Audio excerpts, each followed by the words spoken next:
Hər hansısa bir künkdən geri qalmaq. Olmaz. Nəçə? Ay Nəçə? Bura gəl.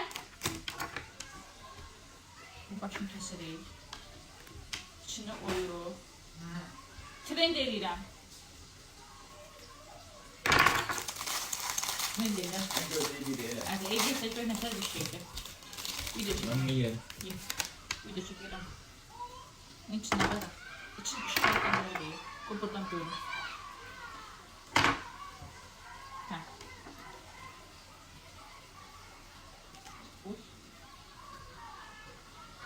Al, bunu.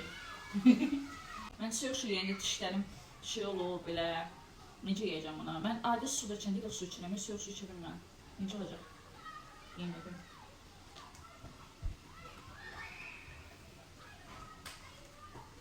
Şuraya bax. Vallahi.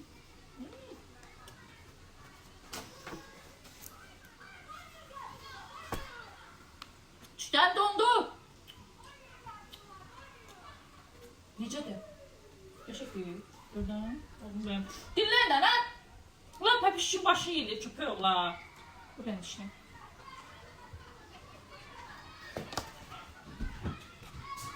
Tatlıymış. Valla tatlıymış. O biraz yumuşalanda su yoxlaya bilməm deyirəm. Mən dişimə deyir.